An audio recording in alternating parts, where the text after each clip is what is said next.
بسم اللہ الرحمن الرحیم۔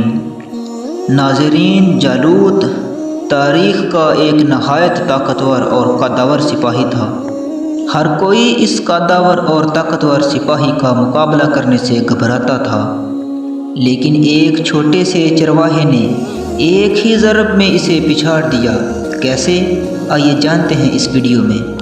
ناظرین، جالوت کا ذکر قرآن پاک میں سورہ بقرہ کی آیہ نمبر 251 میں تفصیل کے ساتھ موجود ہے۔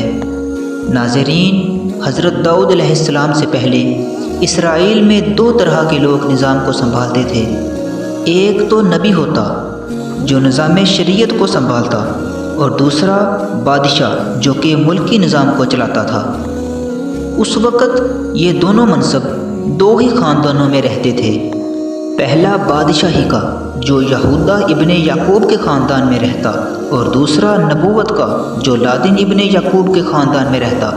ناظرین، بنی اسرائیلیوں پر ایک ایسا زمانہ بھی آیا کہ ان میں کوئی بھی بادشاہ موجود نہیں تھا، لیکن حضرت شموئیل علیہ السلام ان میں بطور نبوت کے عہدیدار موجود تھے۔ اس وقت ایک بربر قوم جو کہ عمالقہ کے نام سے جانی جاتی ہے، ان کے پڑوس میں رہتی تھی۔ ان لوگوں نے بنی اسرائیل پر لوٹ مار اور ظلم و زیادتی کا بازار گرم کر رکھا تھا۔ جالوت، اس قوم کے بڑے سردار کا نام جالوت تھا۔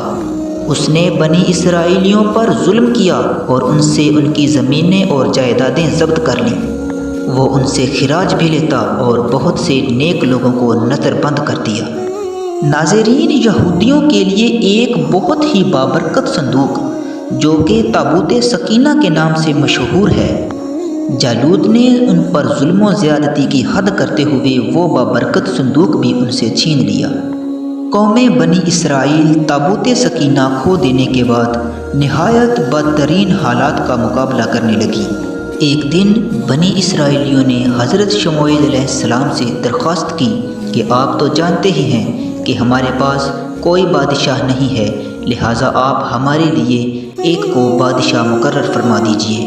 تو حضرت شموئیل علیہ السلام نے بحکم خدا طالوت کو اس قوم پر بادشاہ مقرر فرما دیا۔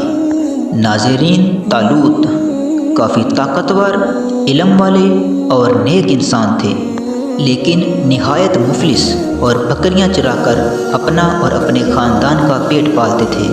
بنی اسرائیلیوں نے حضرت شموئیل علیہ السلام کے اس فیصلے پر اعتراض کیا کہ ہم شاہی خاندان سے تعلق رکھتے ہیں، لہٰذا اس شخص سے زیادہ بادشاہت کے حقدار تو ہم ہیں۔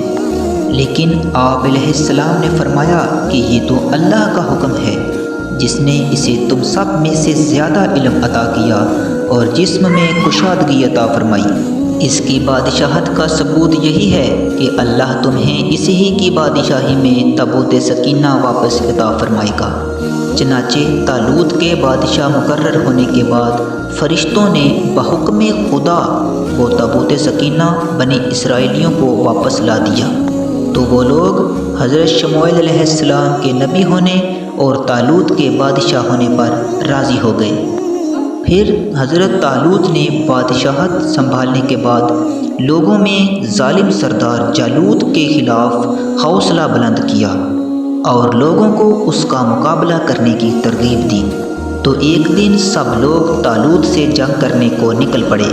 ناظرین، اللہ کا یہ دستور ہے کہ وہ اپنے بندوں کو مختلف آزمائشوں سے آزماتا ہے۔ تو اللہ نے اس قوم کو پیاس کی شدت سے آزمایا۔ نہایت گرمی کا موسم تھا، تو راستے میں ایک نہر آئی اور ان لوگوں کو حکم دیا گیا کہ سوائے انتہائی پیاسے شخص کے وہ بھی ایک چلو پانی پیے گا، اس کے علاوہ اور کوئی بھی پانی کے قریب بھی مت جائے۔ گرمی کی اس شدت میں کچھ لوگ تو امتحان میں کامیاب ہو گئے، مگر جنہوں نے نافرمانی کی تو ان کی پیاس کی شدت اور بھی بڑھ گئی اور وہ جالوت سے جنگ کرنے کی ہمت کو ہار بیٹھے۔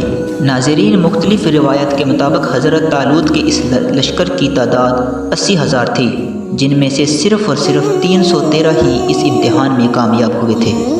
نہر کو عبور کرنے کے بعد انہوں نے ظالم جالوت کو ایک لشکر کی سمیت دیکھا۔ جنگ کے لیے بنی اسرائیلیوں نے وادی الہ میں قیام فرمایا۔ پھر جالوت اپنی قوم سے ہوتا ہوا بنی اسرائیلیوں کے سامنے نمودار ہوا